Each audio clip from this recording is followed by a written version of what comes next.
मोर बिहारी लीला। पद प्रारंभ करते हैं, बीच बीच में फिर पद में ही लीला सुनाते रहेंगे।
प्यारी जुको मोर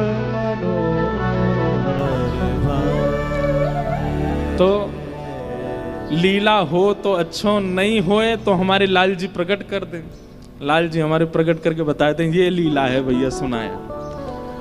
और महाराज जी दास ने अनुभव किया कि कोई लीला अगर लाल जी प्रकट कराते हैं तो मैं निस्संदेह विश्वास करके कि ये लीला हुई होगी गा देता हूं। आज गा दी है मयूर, अब कुछ दिन बाद ये कहीं ग्रंथ में मुझे मिल जाएगी, यही लीला मिलेगी। ये लाल जी का अनुग्रह। ऐसे हमारे श्री गिरधर लाल मोर बन के आए। सब लोग कह रहे थे, बोले बड़ी मेहनत से मोर बनाए थे सबने, वर्षा आई और सबरे धुल गए। मैंने कि धुले ना है, ये उड़ाए हैं ठाकुर जी ने। ये उड़ेंगे तभी तो ठाकुर जी मोर बन के आवेंगे, इसलिए ठाकुर जी ने सब भगाए दिए। एक ही बचाओ है बस। राधे जू के रिजवन काजे, कहा कहा रूप बनावे, कान्हा मोर बन आवे, कान्हा मोर। बोल मयूर बिहारी लाल की जय। आहा। अब इसमें संशय नहीं हो कि ये वही श्री कृष्ण हैं। यदा यदा ही धर्मस्य ग्लानिर्भवति भारत अप्युत्थानम अधर्मस्य तदात्मानं कला सजाम्यहम्। ये वही श्री कृष्ण हैं जो धर्म की स्थापना करने। हाँ, ये वही श्री कृष्ण है। ये वही श्री कृष्ण है जो महाभारत युद्ध में द्रुत गति से अर्जुन का रथ चलाते हैं, अपनी बामस्त की कन्या उंगली पर गिरिराज धारण कर देते हैं। हाँ, ये वही श्री कृष्ण है। वो ठाकुर जी के कार्य क्षेत्र की लीला है और ये ठाकुर जी के घर की लीला है, ठाकुर जी के अंतरंग स्वभाव की लीला है। व्यक्ति को जब ब्याह करना होता है ना, तो अपनी होने वाली गृहिणी जो होती है उसको रिझाने के लिए कई बार बनावटी बन के जाते हैं। अच्छे अच्छे दिखेंगे, अच्छे अच्छे कपड़े पहनेंगे, अच्छा अच्छी बातें करेंगे, अच्छा अच्छा स्वभाव व्यवहार दिखाने का प्रयास करते हैं। लेकिन बाद में ऐसों का विवाह लंबा टिकता नहीं है। क्यों? क्योंकि पहले रिझाने के लिए खूब सुंदर सुंदर आपने नाटक किए और जब ब्याह हो गया फिर असलियत पता चली, ये तो नहाते ही नहीं 5 दिन तक। हमको दिखाने के लिए रोज ऐसे बन जाते थे, तो 5 दिन तक नहाता ही नहीं है भाई। प्रेम तो तब माना जाए कि पूर्व में ही अपने प्रत्यक्ष रूप को प्रकट कर दिया जाए। जो तुम्हारा वास्तविकता है, जो तुम्हारी वास्तविक स्वरूप है, उसी का ही पहले उजागर कर दिया जाए, उसके बाद आपको कोई स्वीकार करे तो प्रेम है। आपकी बनावटी से कोई आपको स्वीकार कर रहा है, वो प्रेम थोड़ी हो सकता है। ठाकुर जी का प्रभाव से आकर्षित होने के कई उदाहरण हो सकते हैं। ठाकुर जी के प्रभाव से आकर्षित होने के बहुत सारी लीलाएं हो सकती हैं, जहां ठाकुर जी का ऐश्वर्य दिखता है, जहां ठाकुर जी का प्रभाव दिखता है। लेकिन यह ठाकुर जी का मूल स्वभाव है। किशोरी जी के खातिर ठाकुर जी अत्यंत दीन हो जाते हैं, अत्यंत सरल हो जाते हैं, अपनी प्रभुता भूल जाते हैं, बिल्कुल सहज स्वभाव में ठाकुर जी आ जाते हैं। एक लीला और हमारे श्री लाल जी ने प्रकट कराई, वो भी सुनाते हैं।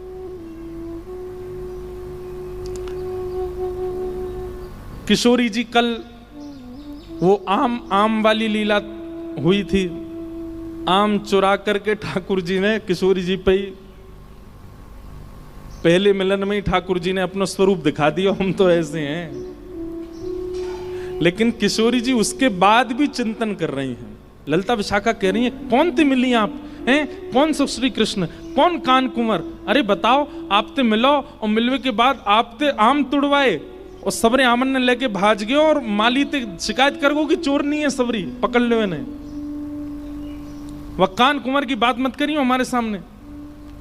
किशोरी जी तब भी कह रही हैं ना, उनने नहीं किया होगा, वो तो आम लेके चले गए होंगे, वो माली को लगी होगी, इतनी सारी बैठी हैं पेड़ पे चढ़ के, तो वह चोर नहीं समझे होंगे। यही तो प्रेम है, जहां पर लाखों के बताने पर भी हमारा प्रेमी प्रिय लगता है। देखो, लड़का लड़की अपने लिए मत सोच लेना कि हम उनके लिए बोल रहे हैं। प्रेम केवल स्त्री पुरुष के संबंध की बातें नहीं होती हैं, प्रेम गुरु शिष्य की भी होती है। प्रेम संतान और माता पिता की भी होती है। प्रेम मित्र मित्र के बीच में भी होता है। प्रेम सबसे बड़ी बात ठाकुर जी और जीवात्मा के मध्यस्थ होता है। कोई लाख बुराई करे हमसे, कोई लाख बातें बनावे, लेकिन हमारे ठाकुर जी हमको प्रिय लगे। श्याम सुंदर सदा हमको प्यारे लगे, हम उन्हीं के रहें वो हमारे रहें। श्याम सुंदर सदा हमको प्यारे रहे, हम उन्हीं के रहे हो हमारे। तो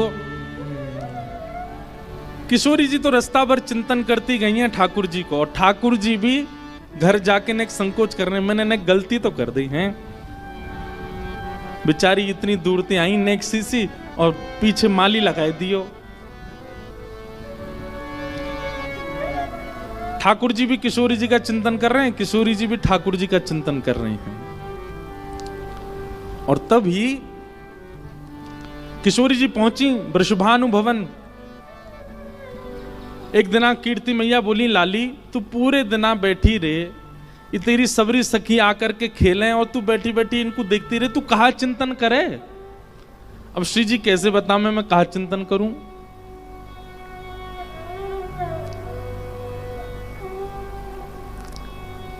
कीर्ति मैया बोली, ये लाल जी के द्वारा प्रकट लीला है महाराज जी, हमारे लाल जी ने प्रकट कराई। कि कीर्ति मैया बोली, बोले चल लाली अब तो एक काम कर, अब कहा अब धीरे धीरे बड़ी रहती जा रही ना, घर के काम काज करो कर। बोले कहा करना बताओ। बोले चल सबसे पहले दही बिलोनो प्रारंभ कर, मक्खन निकार, आज तू मक्खन निकार। अब धीमे धीमे बड़ी है रही है, तेरा ब्याह होएगो और जो भी परिवार रिश्तेदार उनको करामेंगे, तो कछु ना ऐसी सुकोमल सी हमारी लाली है, तो देख के कोई को करावे को मन ही नहीं होगा, लेकिन फिर भी आनो तो सब चाहिए ना। और पूरे बरसाने में महाराज ढोल नगाड़े भजन लगे। कहा हमारी किशोरी जी, कौन आयो भैया, ये तो मधुमंगल श्री दामा बेचारे पकड़ लाए हैं, कान्हा मोर बने आयो। अब ये देखो, ये लीला जैसी बताई गई वैसे ही बन के आ गए ठाकुर जी। आहा, 10 मिनट और पहले आ जाते तो और बढ़िया। नेक इधर उधर करो भैया, महाराज जी ना दिख रहे। वाह, बस। और अगर वहीं की तरफ ही घूम जाएं,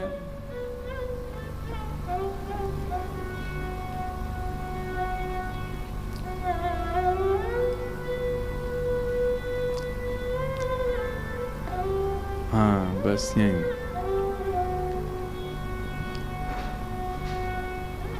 दो चार तुलसी जी लगा दो अगल बगल में।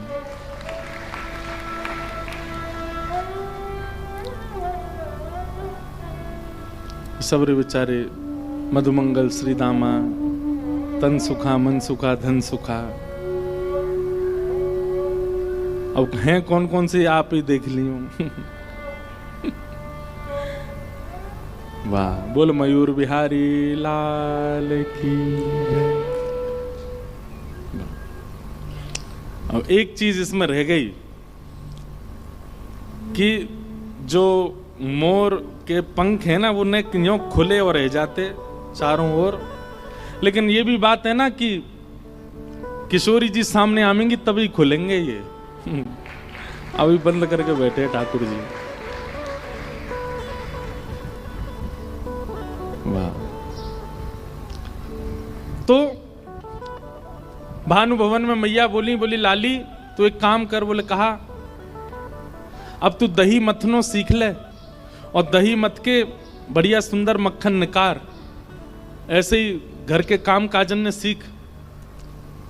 तो श्री किशोरी जी बोली जो आज्ञा मैया करूंगी।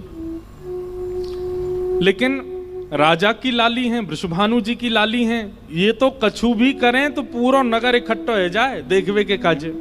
जैसे हमारे लाल जी कछु भी करें तो सब ब्रजवासी इकट्ठे हो जाएं।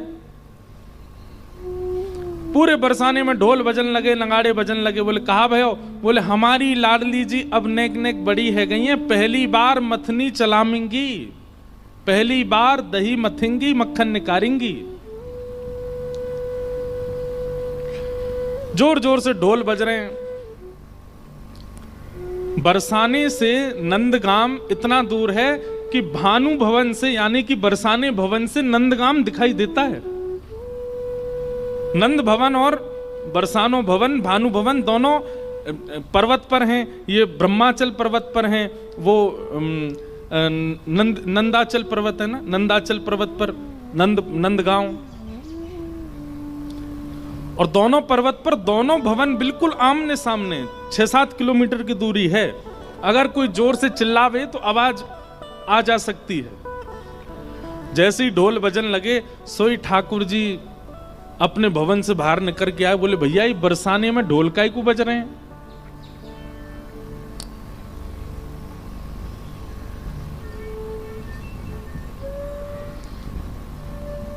वो कहां गए? हमारे परिकर के एक नहीं दिख रहा है।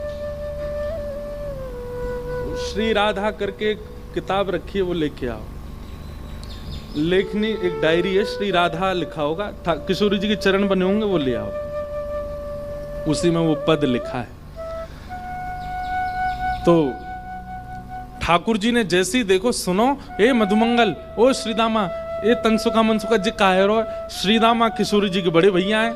तो श्रीदाम बोले है कारो है, आज लाडली जी, आज श्री किशोरी जी पहली बार दही मथ रही हैं और दही मथ के मक्खन निकारेंगी।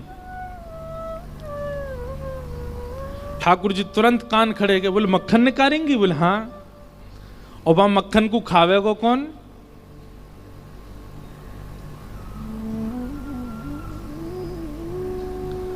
तो श्रीदामा बोले हमारे घर को नियम है कि पहली बार जो भी वस्तु प्रकट होवे वो हमारी कुल देवी को पधराई जाए। मधुमंगल बोलो अरे श्रीदामा तुम्हारा कोई कुल देवता ना है? श्रीदामा बोलो अभी तक तो कुल देवता तो ना है हमारो।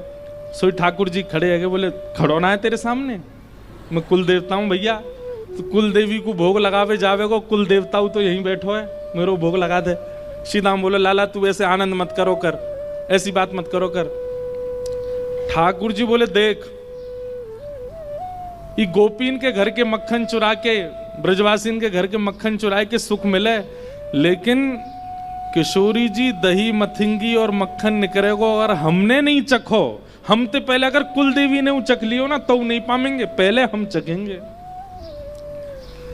ठाकुर जी तो ऐसे निर्णय लेते हैं और सारे जो ग्वाल वाले उछलने लगते हैं, हम लाला सही कह रहे हो, जी करनो हमें, सबसे पहले मक्खन हम ही चखेंगे। श्रीदामा बोलो देखो भैया मोते तो कछु कहियो मत, मैं जाके माते मक्खन लेके नहीं आऊंगा, तुम्हें पानो तो खुद अपनी व्यवस्था करो। ठाकुर जी बोले तू चिंता मत कर, हम कर लेंगे। हाँ हाँ।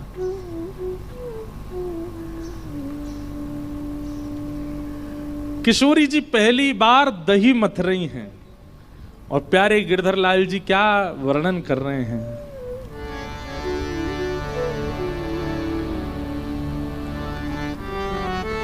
आहा। दधी मथ सुंदर लागे कुंवरी श्यामा, दधी मथ सुंदर लागे, दधी मथ सुंदर लागे कुंवरी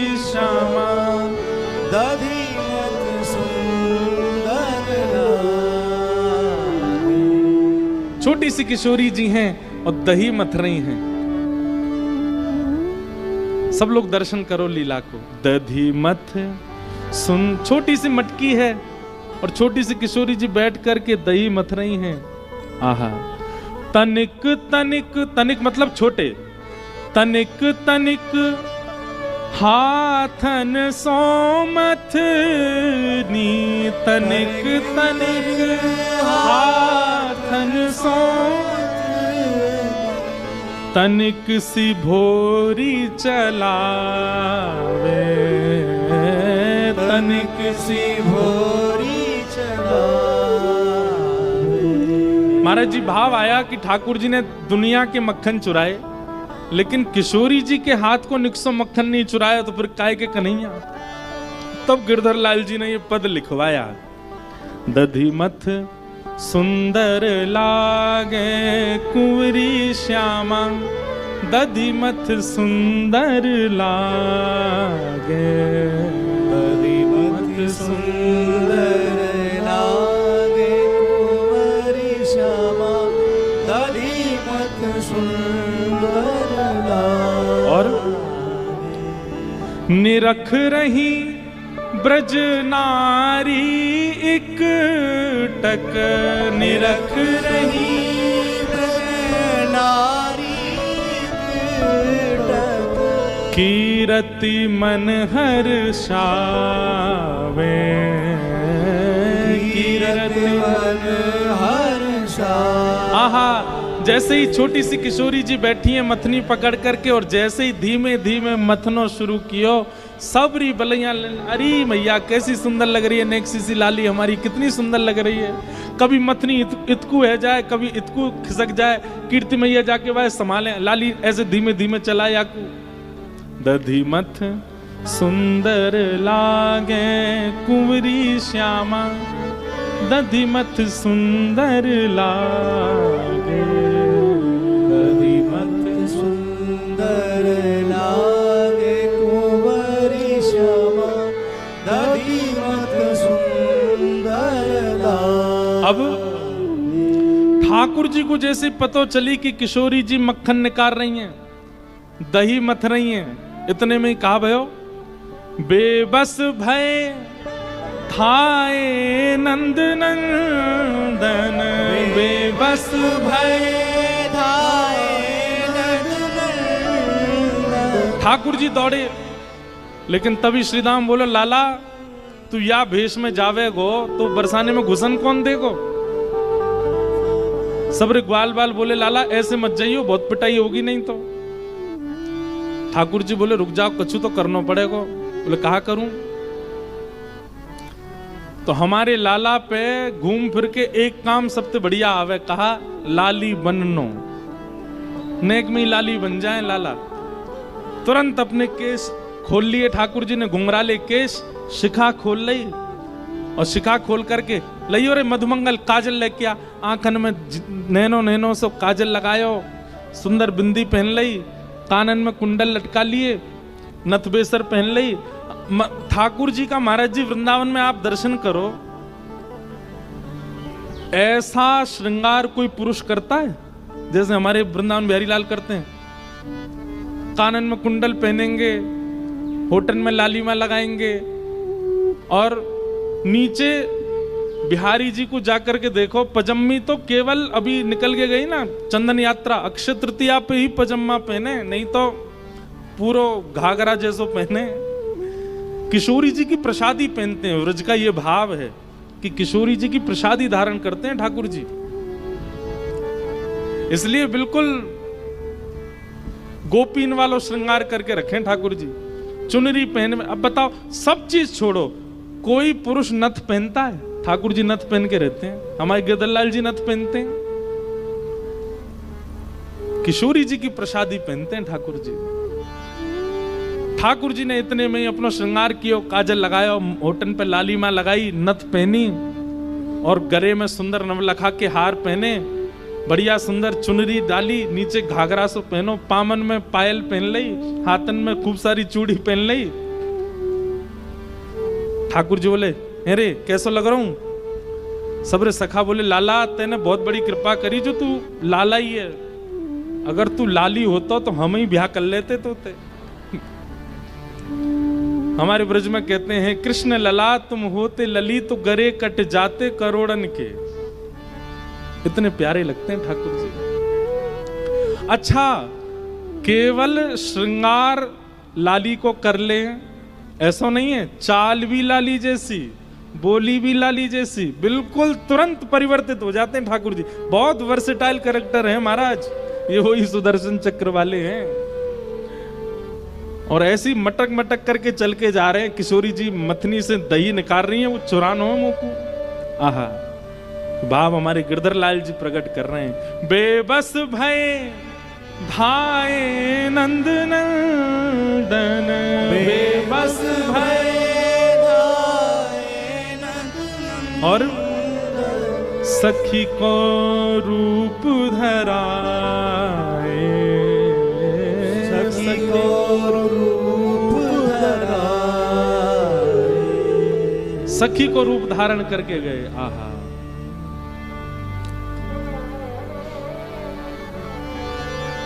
छोटी सी गोपी बनकर के किशोरी जी बनकर के पहुंच गए, और छोटी सी लाली जैसी आई तो कोई ने रोके भी नहीं। और इतने बड़े बड़े लोग हैं भीतर थे, अरे नेक इतको हटाओ, मेरी सखी दही निकाल रही, मैं देखवे जाऊंगी। अरे अरे लाली तू आगे आजा, तू आगे। सब लाली समझ के आगे आगे करते चले गए। ठाकुर जी पहुंच गए बिल्कुल जहां किशोरी जी मथ रही हैं, और चुपचाप वहां जाके खड़े है गए। अगल बगल वाली गोपी कहें अरे कौन की है? ठाकुर जी कहें तो क्या करना है, कोई क्यों हूं मैं? अरे बड़ी चपड़ चपड़ बोला है, हाँ तो अपने छुरा करा दियो भ्याम होते। ठाकुर जी को तो ऐसी बातें हैं, लेकिन जैसे ही देखा छोटी सी किशोरी जी ऐसे मक्खन मथ रही हैं, और धीमे धीमे वो दही छाछ अलग हो रही है, और मक्खन धीमे धीमे वामत निकस के आ रहे हो है। जैसे ही किशोरी जी ने अपने छोटे छोटे हाथन से मक्खन निकाल करके एक पात्र में भरना शुरू कियो, ठाकुर जी के तो मुंह में पानी आ गयो। इतने में सब सखी बधाई देने लगी, अरे कीर्ति मैया बधाई हो, लाली ने पहली बार माखन निकालो है। कुल देवी को भोग लगाओ, कुल देवी को भोग लगाओ, सुन मोहन घबराए, सुन मोहन घबराए, सखी के रूप में छल बल करके, सखी के रूप में छल बल करके। अब जैसे ही कुल देवी को भोग लगावे की बात आई, सब बोली लाली देख तेरे पूरे लत्तान पे, लत्ता बोलते हैं कपड़े, तेरे पूरे लत्तान पे दही छिड़क गयो है। अब तो एक काम कर, ये मक्खन लेके जाएंगे, कुल देवी को भोग लगाएंगे, पहली बार निकास होते हैं, तू जाए करके दूसरे लत्ता पहने आ। किशोरी जी दूसरे लत्ता दूसरे वस्त्र पहनने गई, सब सखियां भी किशोरी जी को तैयार करने गई। छोटी सी किशोरी जी चली गई, उन्हें एक सखी रह गई भीतर, ठाकुर जी। गोपी बोली अरे तू ना जावेगी, लत्ता बदलवे। ठाकुर जी बोले अरे आजकल माखन चोर बहुत डोल रहे हैं ब्रज में, मैं यहाँ की रक्षा करूंगी, तुम सब जाओ। गोपी बोली अरे बड़ी सुगर छोरी है, देख कैसे यहाँ के मन में आई कि रक्षा करेगी यहाँ की। अच्छा ठीक है तू रक्षा कर, हम जा रही हैं। रक्षा करवे काजे भी कौन के हवाले छोड़ के गए? ठाकुर जी के। सखी के रूप में छल बल करके, सखी के रूप में छल बल करके, माखन ले बन धाए, माखन ले बन धाए। जैसे ही सबरी सखी गई, ठाकुर जी ने वो पात्र उठाया और लेके चौकड़ी मार करके भाजे बन की ओर। बीच रास्ता में ठाकुर जी ने सोची नेक 100 मक्खन निकरो है, और मां सबरे वो मुस्टंडा खड़े होंगे खावे को। मधुमंगल श्रीदामा सबरे खड़े होंगे, मक्खन लेके आ रहे होगो लाला, और ये नेक्सो सो तो है, सबन को बांटना पड़ेगा। तो ठाकुर जी ने मन में विचार किया, एकांत कहीं देख के मैं ही पाए लाऊं याकू।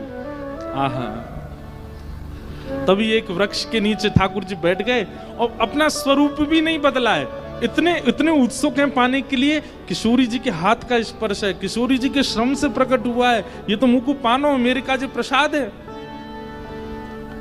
और एक वृक्ष के नीचे बैठ करके जैसे ही माखन को जब अधर लगायो, माखन को जब अधर लगायो।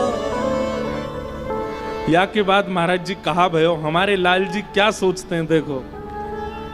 जैसे ही मक्खन ठाकुर जी ने अधर सो लगायो और मक्खनन को तो स्वाद आवे, लेकिन किशोरी जी के हाथ से निकसो मक्खन जैसे ही ठाकुर जी के अधर पर गयो, अधर पर जाते ही ठाकुर जी तो बेसुध होके मूर्छित होके गिर पड़े वहीं पर। आहा, ऐसा स्वाद आ रहा है, ऐसा रस आ रहा है, किशोरी जी के हाथ से निकलो है।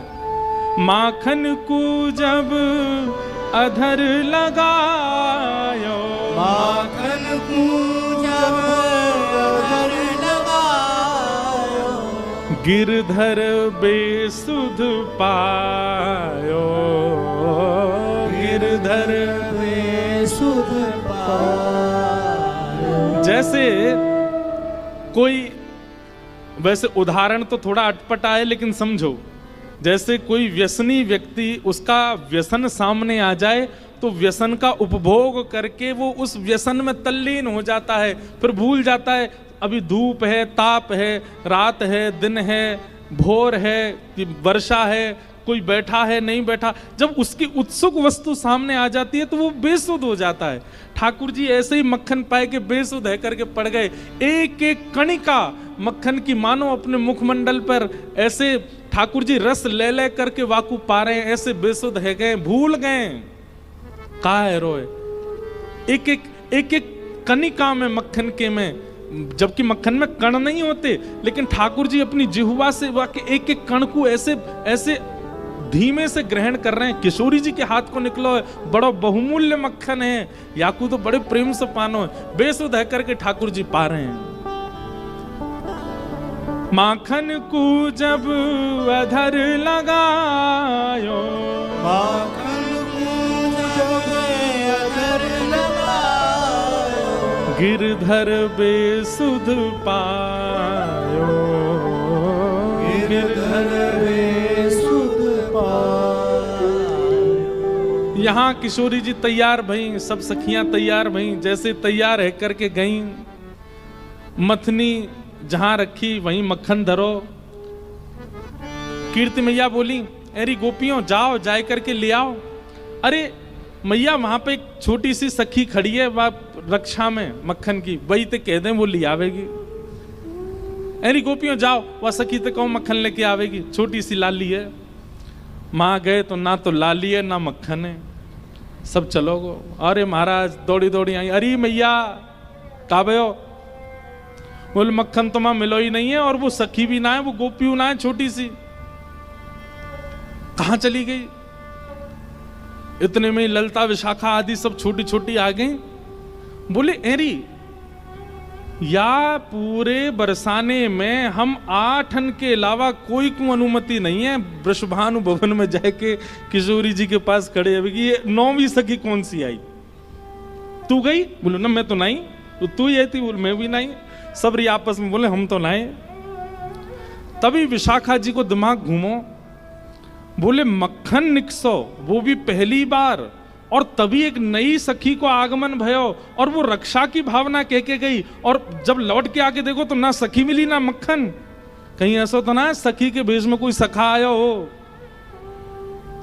किशोरी जी बोली तुम पे घूम फिर के एक ही बात है, जरूर नंद नंदन पे आरोप लगाए रही होंगी।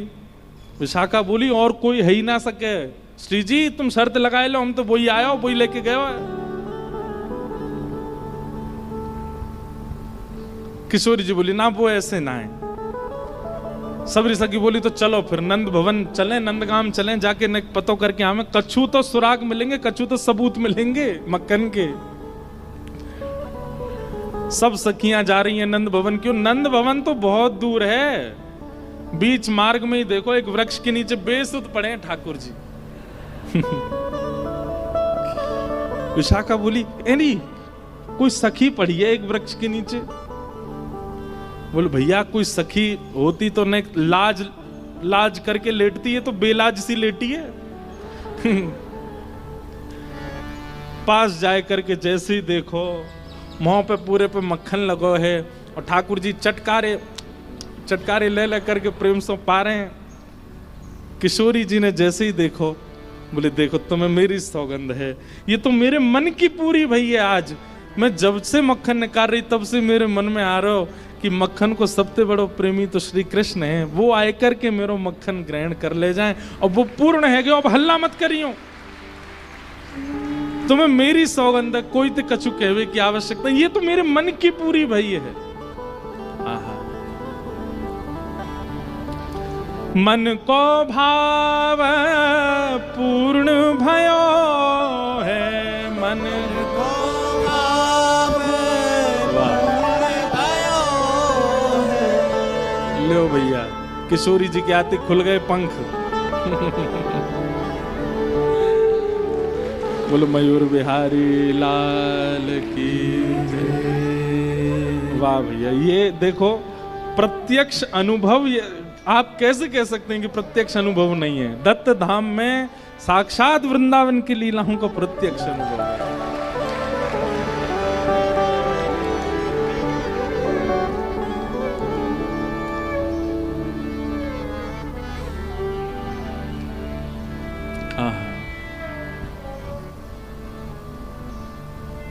बस बात इतनी है कि माखन चोरी लीला प्रारंभ हो गई है और प्रत्यक्ष में अभी मयूर लीला ही चल रही है। लेकिन आज पूरी थीम उत्सव का रूप तो मयूर विहार का ही है ना, वो उसी भाव में ही रहेंगे ठाकुर जी। बोल मयूर बिहारी लाल की जय। अच्छा एक बात और मंदार जी, मयूर विहार लीला में एक स्वरूप होता है कि किशोरी जी बगल में नहीं, ठाकुर जी के आगे ठाड़ी होती हैं और ठाकुर जी पीछे पंख खोल के ऐसे खड़े रह जाएं, तब मयूर बिहारिणी बिहारी जी प्रकट होंगे। मतलब ठाकुर जी को मुख भी दिखे और किशोरी जी भी दिखें, और किशोरी जी उधर मुंह, ठाकुर जी को भी उधर मुंह, हाँ ऐसे विराजमान कर दो। वाह, चौकी पे नहीं ऐसे ही ठाकुर जी दिखेंगे नहीं तो हाँ लाल जी भले चौकी पे है जाएं। वाह,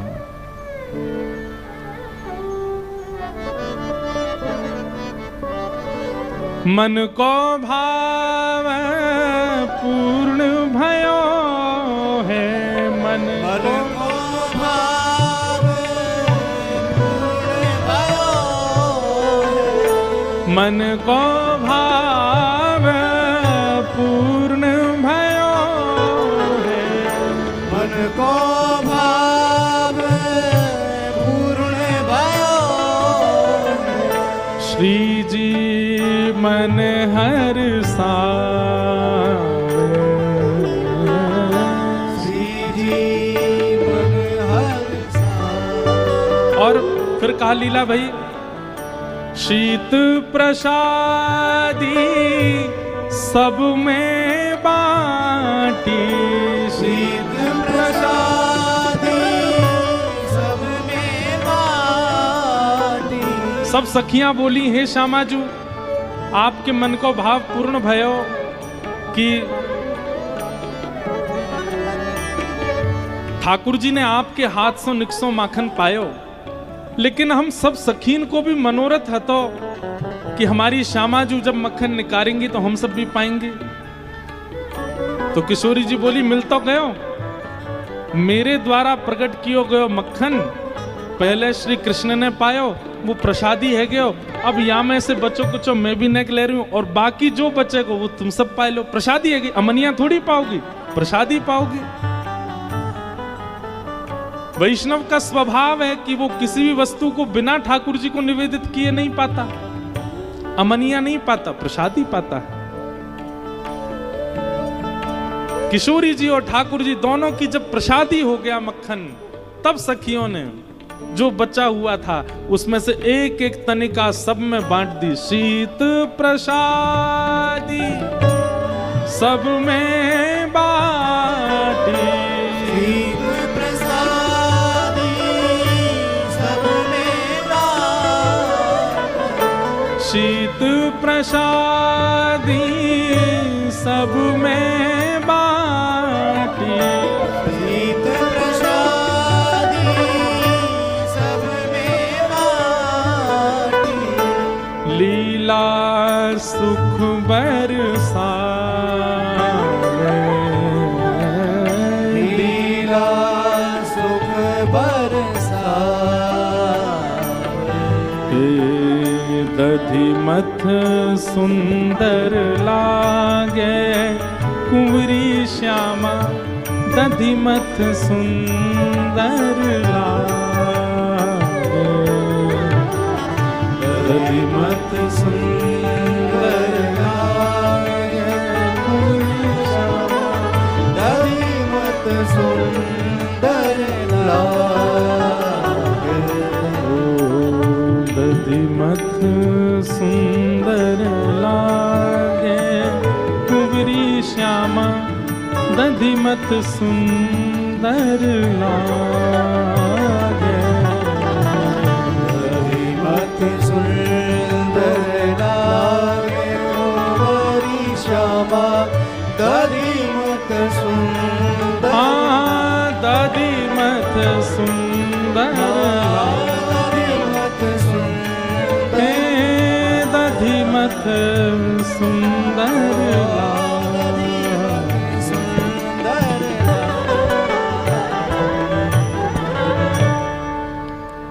ऐसी लीला ठाकुर जी ने प्रकट करी और किशोरी जी के द्वारा प्रकट किए गए माखन श्याम सुंदर चोरी करके लाए और प्रेम सो पा रहे हैं। ऐसी लीलाएं सब चल रही हैं। प्यारे गिरधरलाल जी प्रेरणा देकर के कुछ कुछ भाव प्रकट कराते रहते हैं। तो दधी मत सुंदर लागे।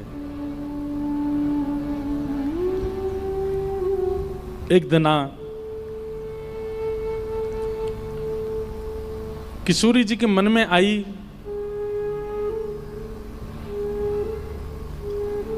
कि श्याम सुंदर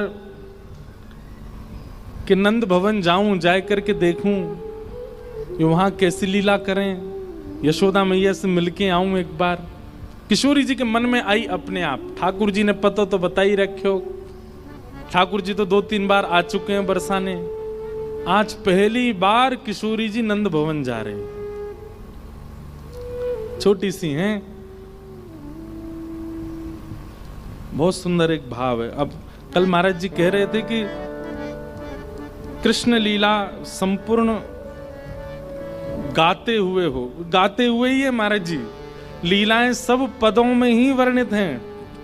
ठाकुर जी की लीला फिर भी श्लोकबद्ध भागवत में है, पर किशोरी जी की लीलाएं तो सब पदों में ही वर्णित हैं। उनको बिना गाए कहा ही नहीं जा सकता। आहा,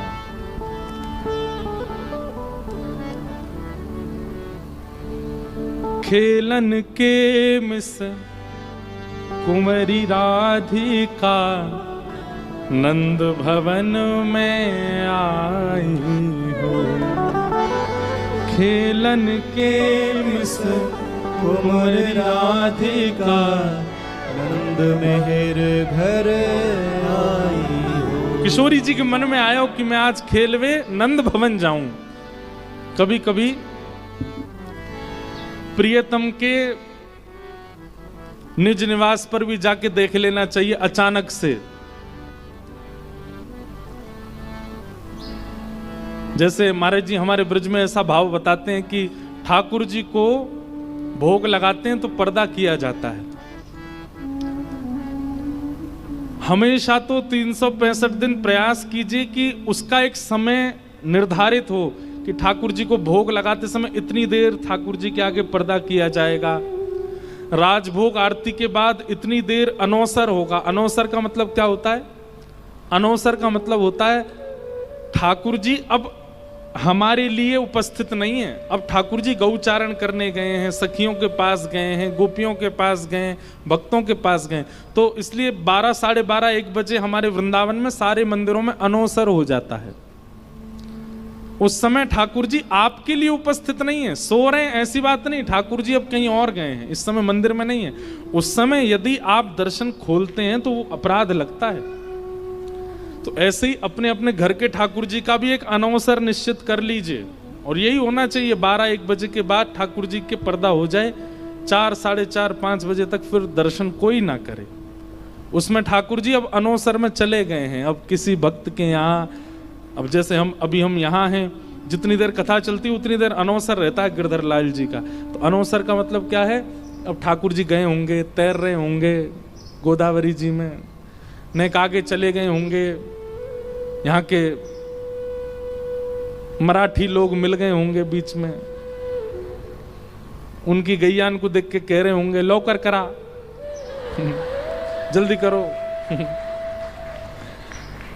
ये 2-4 शब्द ही आते हैं मराठी के।